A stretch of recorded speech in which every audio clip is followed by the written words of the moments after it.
Ever thought of going skating in Istanbul?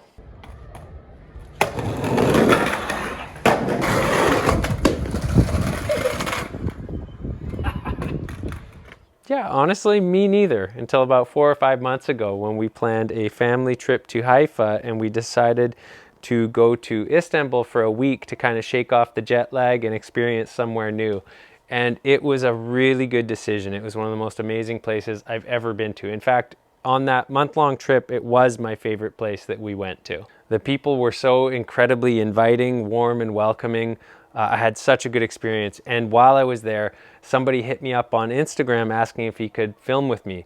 And so I thought he just was gonna like hold my phone or something and I'd get a few clips, but he showed up with a full like old Panasonic camera with some lenses, and we actually filmed a bunch of street skating.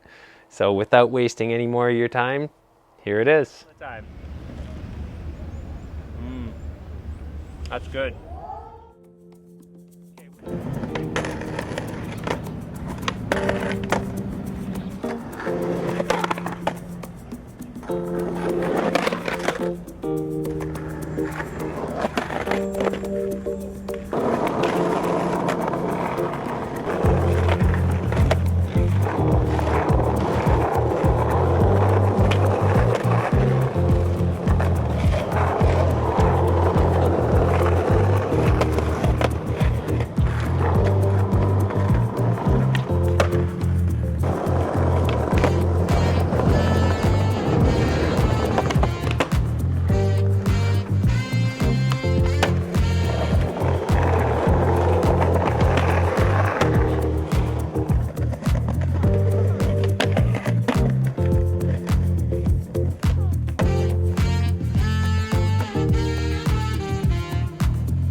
Well, there it was, and I hope you're able to handle the chill dad vibes on that music there. But yeah, huge thanks to Berka for filming that. It was amazing. I didn't quite say his name right. It's really hard. Turkish is actually such a hard language for English speakers to pronounce. The only saving grace is that it's actually written in the same alphabet. It's just, it all sounds different than how we read it and want to say it. But yeah, anyways, it was such a great trip. We didn't end up going to too many mosques because we just kind of ran out of time. But when I walked into the Hagia Sophia, it just took my breath away to be somewhere that old. We're talking about a building that is, 1,500 years old is when they first built it. So that's a long time ago. And one of my favorite things about Istanbul was the worn out thresholds to the entrances of all these places. Just imagining how many, hundreds or even thousands of years of feet have walked over those marble thresholds. It was just a beautiful place. And then there was the cats. The cats was amazing. They were everywhere. They were almost always friendly, usually following you, begging you to take them home.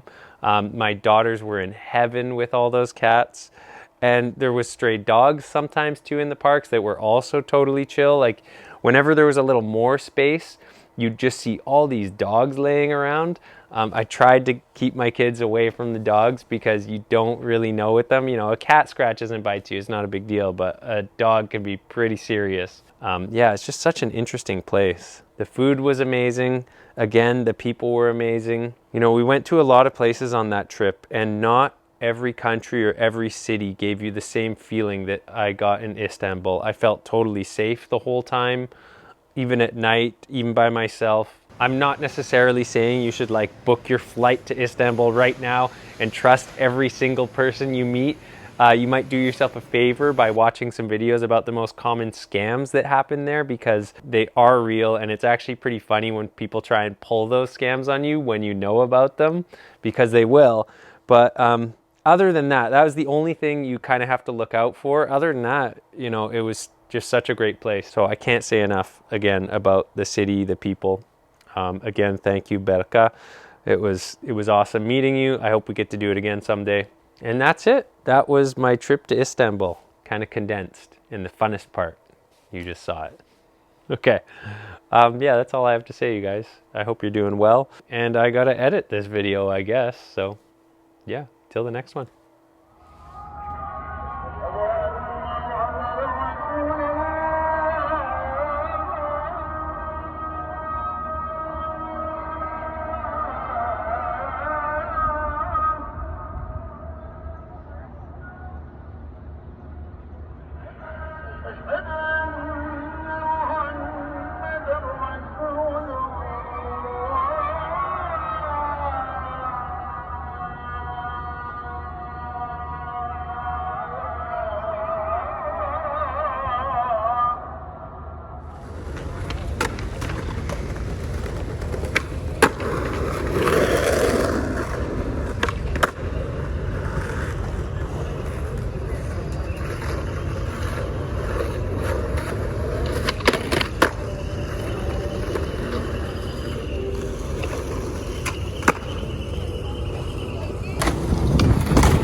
Hello. Hello.